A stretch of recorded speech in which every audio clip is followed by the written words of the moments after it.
Hello there. My name is Joshua. Let me get this out of the way first. Hi, good morning. Hey, I'm Aaron. And here is our project on e-waste. What is e-waste? Good question. Audience, what do you think is e-waste? We'll give you a couple seconds to answer that for yourselves. Alright, time's up. Alright, so e-waste is basically old kind of like technology that you can recycle. It could be an old phone, an old laptop, an old printer, stuff like that. Or even an old phone like this. Did you know that by law, any retailer that sells you a cell phone is obligated to buy it back so that you don't throw it away? So I bought this old Samsung S3 from Verizon. In 2019, I can go back and return this, and they will have to buy it back from me so that it doesn't end up in a landfill. Because this thing has a battery that is going to do a lot of harm to our environment if I just chuck it away. That's very true. As you can see, surrounding us, we are at the duck pond, where we probably just hit a duck right now. I didn't hear anything, so I'm in the clear. Alright. Do you want e-waste to be in your community? Do you want e-waste to be littering around our schools? You can do something about it. And in our program, we believe we offer not only a solution to tackle the e-waste problem, raise social awareness talking about e-waste, but to promote student involvement in building community and school cohesive relationships.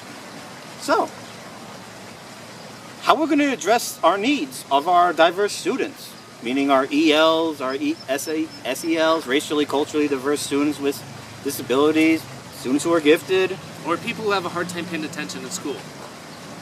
So, I believe to address all the needs of our diverse learners, our e-waste project will meet and exceed the needs of students from various backgrounds. We plan to promote unity, social interaction among students striving to reach a common goal. Our design will incorporate techniques and skills the students need to train and prepare for the project, using a series of steps for the students to learn about e-waste, develop teamwork skills in working together with students from various backgrounds, learn how to communicate with and what formally to say with community citizens, and secure community support in addition to a bigger goal to achieve e-waste awareness in the community. Our student groups will be comprised of students with similar attributes, academic levels, and interests. This will be achieved through pre-surveying and research on the students prior to the group's formation. As teachers, we have access to student records. We have access to other partners. We have access to a variety of different sources where we can get a bunch of information on these students. And we will be able to achieve this by surveying and researching on these students.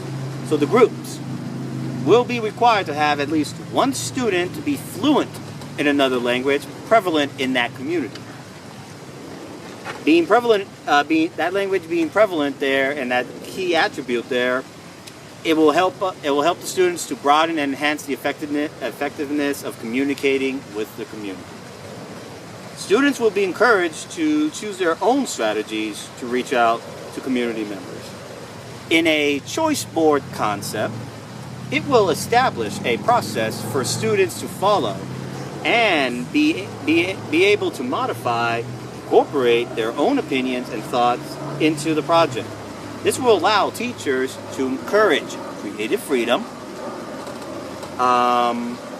increase student enthusiasm, because Lord knows we need as much enthusiasm as possible in our classroom, and strengthen the group effort.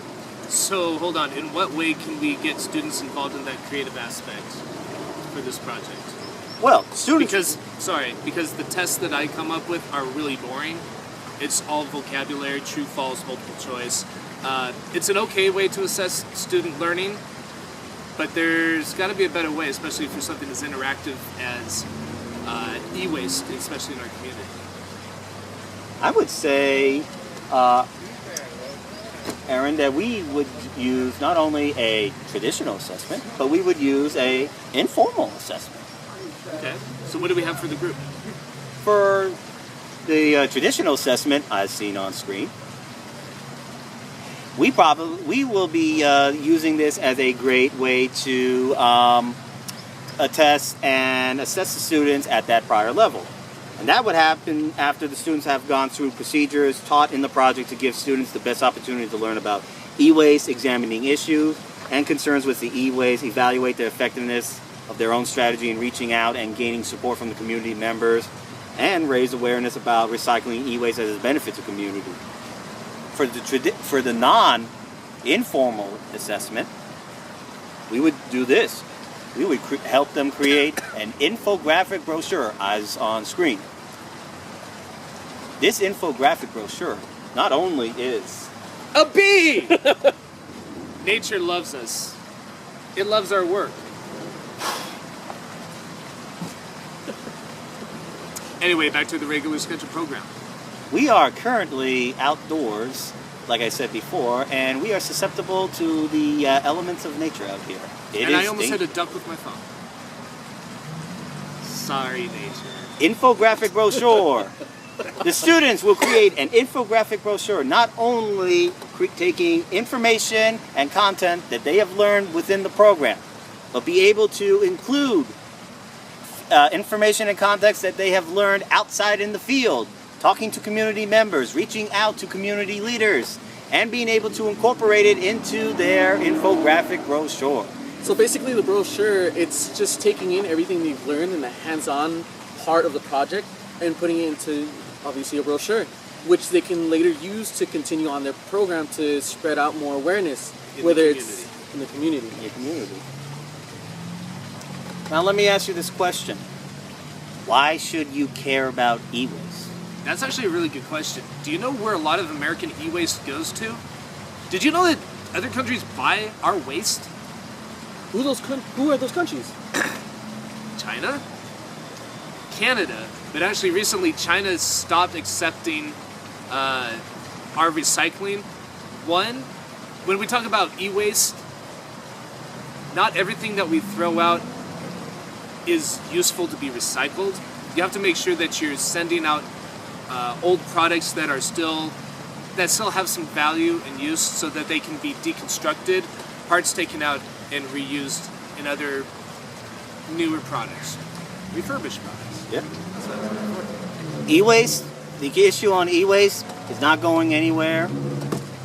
What we can do about it not only addresses the problem, but raises the potential opportunity to generate revenue and money. And all that proceeds through our program will be able to not only go to the school and fund more programs to help our schools, but to give back to the community and form this cohesive relationship that we strive to create. Because it is important. Our project is this. Our goal is to teach people, not students, the fundamentals of social cognitive awareness all adults need to succeed in life. Thank you for watching. Bye.